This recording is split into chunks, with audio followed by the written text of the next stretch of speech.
आज मैं आप लोग को एक टॉपिक समझाने वाला हूँ, disorders of the heme synthesis. यानी हीम का मतलब हीमोग्लोबिन की सिंथेसिस का। तो इसमें एक जो कंडीशन है 4 फारियाज है। वैसे तो बहुत सारी सिंथेसिस डिसऑर्डर्स हैं, लेकिन वो एक 4 फारियाज भी है। तो 4 फारियाज एक रेयर डिसऑर्डर है हीम सिंथेसिस का, जिसमें डेफिशिएंसी ऑफ एंजाइम हो जाती है on the heme synthetic pathway. ठीक है, और इससे हमारा जो हीम सिंथेसिस है वो डिस्टर्ब हो जाता है। तो that will result into the destruction of that pathway. तो नॉर्मली जब हमारी जो हीम जो हमारी बॉडी में थ्रू सेवरल पाथवे जो 4 फारिया है, जो 4 फारिया है, वो 4 फारिया हेल्प करता है जौन सा है जो हमारी हीमोग्लोबिन है, हीमोग्लोबिन को जो हीमोग्लोबिन में कन्वर्जन के लिए, यानी मेनली जो 4 फारियाज है ये it is converted into the haemoglobin, and haemoglobin is a protein. In the case जो 4 फायरिन प्रोटीन है, अगर वो हीमोग्लोबिन में ना कन्वर्ट हो तो फिर 4 फायरिन जो है बॉडी के अंदर जमा होना शुरू हो जाती है। और जब बॉडी के अंदर ज़्यादा जमा होना शुरू हो जाती है तो ये फिर हम यूरिन के ज़रिए रिलीज़ होना शुरू हो जाती है। तो that is a main defect. तो इसमें ज़ाहिर बात है जो एंजाइम्स हैं वो भी इसमें अफेक्ट करते हैं। तो इसमें हीम प्रोडक्शन रिड्यूस हो जाएगी, ज़ाहिर बात है 4 फायरिन ज़्यादा बढ़ जाएंगे, and reduce feedback on inhibition. और जो सा ALA सिंथेसिस जो है उसकी भी इनिबिशन हो जाएगी, जिसकी वजह से ओवर प्रोडक्शन हो जाएगा, जैसे मैंने पहले बताया 4 फायरेंस के प्रिकर्सर्स का। तो इसकी 2 स्टेजेस हैं, एक एक्यूट है, एक नॉन एक्यूट है। जो एक्यूट है उसमें 4,4-बिलिनोजिन सिंथेज डेफिशिएंसी होती है। 4,4-बिलिनोजिन डेफिशिएंसी में PBG ही सबसे ज़्यादा रेज हो जाता है। तो ये भी 4,4-बिलिनोजिन ही होता है, कंपाउंड होता है। That is a by product of the 4 फायरन। सो अगर 4 फायरन जौन सा है वो हीमोग्लोबिन में नहीं कन्वर्ट होता, और साथ में 4 फायरन सिंथेज डेफिशिएंसी भी है, जो कि रेयर ऑटोसोमल डिसऑर्डर है। यानी अगर 2 ये लेके जाएं तो एक नॉर्मल है, तो दूसरे वाला जौन सा है जो पहला होगा वो नॉर्मल है, जो Y वाला होगा उसमें ये हमारा ये वाला जौन सा है जीन पाया जाएगा। तो इसको रेयर डिसऑर्डर कहते हैं। ठीक है, सो PBG जिसे 4,5-बिलिनोजिन है वो इसमें इसमें कंसंट्रेशन इतना नहीं रेज्ड होगा, लेकिन जो LA है वो भी इतना ज़्यादा रेज नहीं होगा। एक्यूट फेजेस में इसमें बायोकेमिकल फीचर्स वगैरह हम लोग चेक करेंगे, जिसमें एक्सेसिव प्रोडक्शन होगी ऑफ ALA और PBG का। इन द केस अगर ये एंजाइम नहीं पाया जाता तो हमारे पास एक्सेसिव प्रोडक्शन होगी ALA होता है एलानिन ल्यूसीन अमाइनो एसिड। ठीक है, सो और PBG आपको 4,4-बिलिनोजिन। ठीक है, तो ये अगर ये एक्सेसिव प्रोडक्शन हो जाए तो ये न्यूरोलॉजिक और एब्डोमिनल सिम्टम्स भी इसको लेकर आते हैं, और इनको चेक करने का तरीक़ेकार होता है यूरिन। तो यूरिन में आप चेक कर सकते हैं इनको। लेटेंट फेज़, जो लेटेंट का मतलब होता है बाद की फ़ेज़।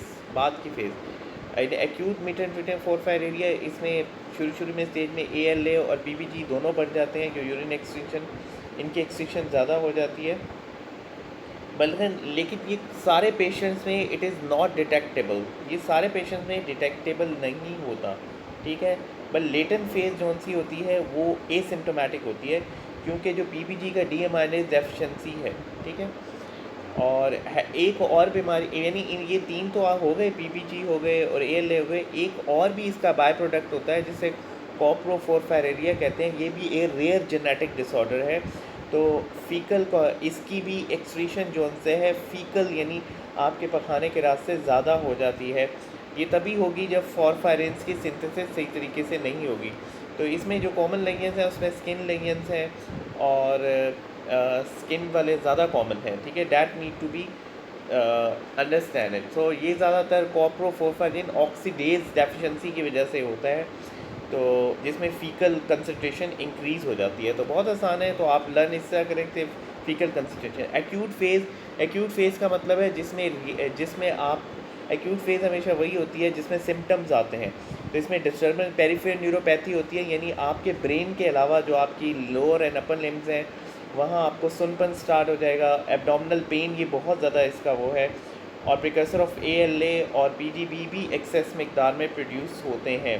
तो ये फीचर्स इसी वजह से होते हैं क्योंकि ALA और PPG बहुत ज़्यादा होते हैं एक्यूट फेज़ में, और साथ में सोडियम भी कम हो जाएगा, हाइपरनेट्रीमिया हो जाएगा। तो इनप्रोप्रिएट एंटीयूराइट्रिक हार्मोन जो है वो भी डिस्टर्ब हो जाएगा। कोटेनियस फोरफायर एरिया ये नॉन एक्यूट होते हैं, यानी इसमें जो है कंजेंटल जो कुटेनियस है यानी फोरफायर एरिया, कुटेनिडार्डिया और एरिथ्रोपैटिक फोटोकार्डिया, तो ये दो किस्म के फोटोकार्डिया ये मोस्ट कॉमन है। इसमें ज़्यादा कुटेनियस है, तो कुटेनियस का मतलब ही स्किन होता है, तो इसमें स्किन ज़्यादा सेंसिटिव हो जाती है। थोड़ा सा भी सन एक्सपोज्ड हो तो स्किन बर्न हो जाती है, और उसके बाद जो उनसे है ब्लिस्टर्स वगैरह बनना शुरू हो जाते हैं। जो ब्लिस्टर होते हैं ये पानी नुमा होते हैं, so there may be the blisters there. I think that is very enough. जो congenital erythropoietic porphyria होता है वो ऑटोसोमल रिसेसिव है, जो कि यूरोप्रोफायरिनोजन 3 डेफिशिएंसी की वजह से होता है, ठीक है।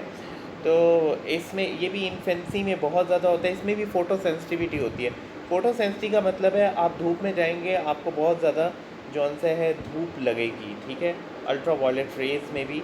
और जो प्रोटोफोरफायर एरिया है ये भी ऑटोनोमिक डोमिनेंट डिसऑर्डर है, ये फेरोचिलेटेज डेफिशिएंसी है।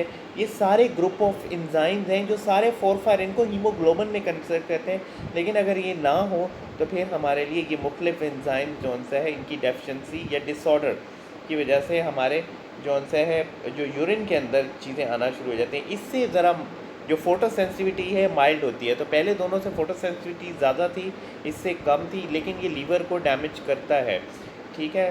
और एंड हेपेटोसेलुलर डैमेज जो है लीवर फेलियर, और अगर ये जो कंडीशन ज़्यादा हो जाएंगी तो फिर मसला बाकी ज़्यादा हो जाएंगे।